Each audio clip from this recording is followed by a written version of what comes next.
Topik pembahasan yang akan kita pelajari pada pertemuan kali ini yaitu berkaitan dengan gejala alam abiotik. Nah, gejala alam abiotik ini merupakan suatu keadaan lingkungan sekitar kita yang ditunjukkan oleh keadaan benda tidak hidup. Gejala alam abiotik berkaitan dengan sifat fisik dan juga kimia di luar makhluk hidup tentunya. Contohnya seperti hujan yang Ibu tanyakan tadi. Apakah hanya hujan saja yang termasuk ke dalam contoh gejala alam abiotik? Tidak hanya itu ya anak-anak Ibu, namun peristiwa alam yang lainnya pun juga termasuk ke dalam contoh gejala alam abiotik. Contohnya seperti pelangi.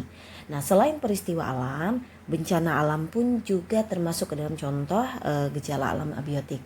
Contohnya seperti gunung meletus, tsunami, kemudian gempa bumi, tanah longsor, angin puting beliung ya, kemudian banjir, kebakaran, kekeringan, dan juga masih banyak lagi contoh-contoh dari gejala alam abiotik yang lainnya. Sebelum Ibu membahas lebih lanjut tentang gejala alam abiotik, Ibu akan menjelaskan pengelompokan gejala alam abiotik. Yang mana yang pertama itu ada yang namanya gejala alam kebendaan abiotik, ada juga gejala alam kejadian abiotik.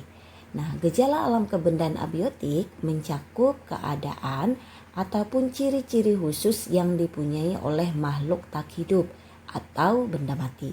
Contoh seperti air ya, yang kita ketahui bahwa air itu dia merupakan komponen benda tidak hidup atau komponen abiotik begitu ya. Nah, air itu ciri-cirinya gerakannya itu sesuai dengan ruangnya. Nah, kemudian volumenya juga tetap.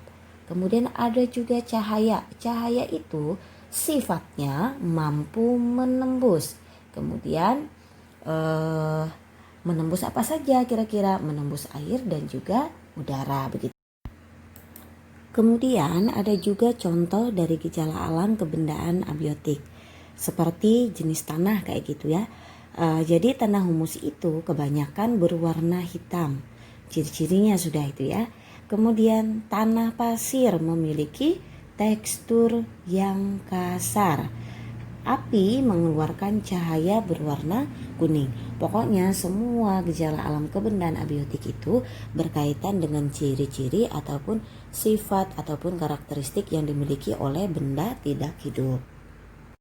Kemudian yang kedua adalah gejala alam kejadian abiotik.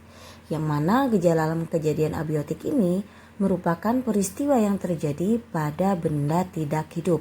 Artinya apa? Bahwa gejala alam kejadian abiotik ini menunjukkan aktivitas yang ada pada benda tidak hidup tersebut.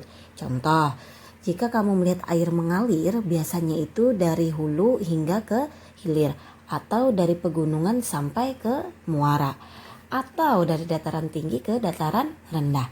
Nah, itu merupakan gejala alam kejadian objek abiotik. Bisa juga dilihat dari kejadian gunung meletus, tsunami, gempa ya, hujan seperti yang sudah dibahas tadi, angin dan lain sebagainya.